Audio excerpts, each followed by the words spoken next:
Vamos lá. Lorde, você acredita que agora a lore vai ter um rumo decente, coerente? Rômulo, Robson, desculpa. A gente até fez uma análise aqui bem rápida sobre a história dessa nova expansão, pelo pouco que nós sabemos. E na real, cara, na própria Cinematic já tem algumas contradições.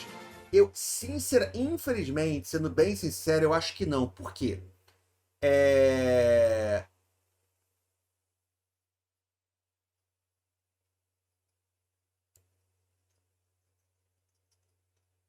Rapidamente, MMO em 1964, jogando MMO sem internet. Galera, assim, galera, o mundo não começou quando nós nascemos. Naquela época não se tinha internet como nós conhecemos, mas vários laboratórios. É uma coisa que tem bem interessante de explicar para vocês. Como é que surgiram os primeiros jogos? Os primeiros jogos surgiram porque os programadores, eles não, no tempo livre, eles começaram a brincar com os computadores e fazer programação.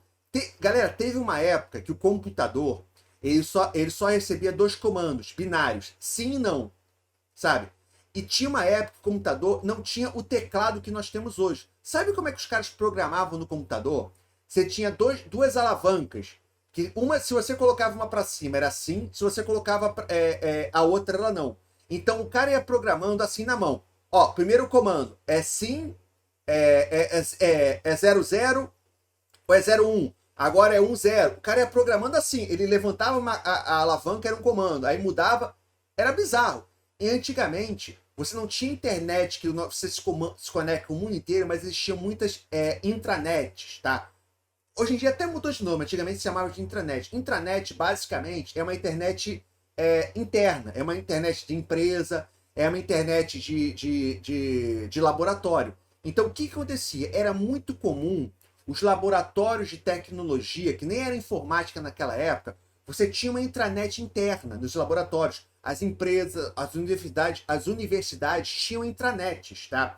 E os primeiros jogos surgiram assim, sacou? O cara não era um programador de jogos, o cara era um cientista muitas vezes, ou era um estudante, tinha o acesso ao computador da faculdade e ele começava a programar no computador da faculdade. Os primeiros jogos surgiram assim, tá?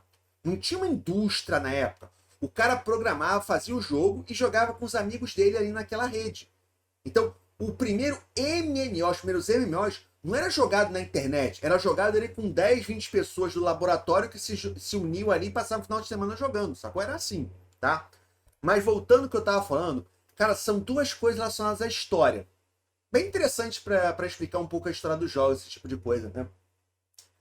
Duas coisas sobre a lore. Primeiro, cara, a gente tem que entender de que quem escreveu a história de Shadowlands foram as pessoas que estão escrevendo a história de Dragonflight, sabe? Tá na moda agora querer colocar a culpa de tudo que aconteceu com a equipe antiga do World of Warcraft. Não! Tudo de ruim que aconteceu é porque a equipe antiga colocou a equipe atual numa sinuca de bico. Não! O problema não foi a história ruim. O problema foi como a história foi contada. E quem resolveu contar essa história dessa maneira de Shadowlands foi a equipe atual. Então, o que nós vimos, a maneira como a história foi contada, o problema não é a história, é como a história foi contada. Quem decidiu como contar a história foi a equipe atual. Então, isso é como eles acham que é uma boa maneira de você contar uma história. Primeiro ponto. Segundo ponto, até agora, eles não mostraram que eles sabem escrever boas histórias, sacou? Então, infelizmente, até o momento, eu espero estar errado, nada me indica que a história vai seguir no rumo certo. Porque a impressão que eu tenho, quanto mais eu jogo, é que essa equipe atual não se importa com o lore antigo, não se importa com coerência. Para eles, o mais importante é ter momentos épicos, sabe? Ter reviravoltas.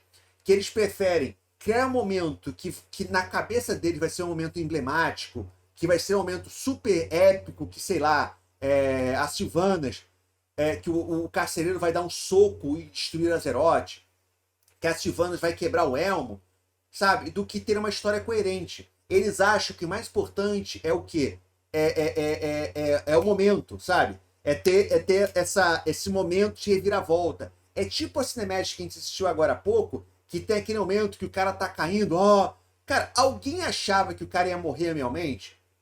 Pô, eu cantei na live, o dragão vai pegar ele. Porque é muito previsível, é uma história muito adolescente, sabe? É uma história muito teen, que você consegue prever tudo que vai acontecer, porque eles sempre seguem o caminho mais fácil. Eles sempre seguem o caminho que teoricamente vai chocar o seu público. Ah, ele tá caindo. Por que você coloca o cara pra cair? Você só coloca o cara pra cair pra o dragão vir e pegá-lo. Ah, cara, imagina como vai ser épico. O cara tá caindo, aí vem um dragão e pega ele. Aí o pessoal tudo vai virar. Caraca, Alexstrasza pegou ele. Sacou? É isso. Então, na questão de história, sinceramente, eu não acho que vai mudar. Eu não acho que vai mudar. Sacou? Como eu falei, tomara que eu esteja errado, mas até agora nada me deu a sensação de que eles vão realmente mudar.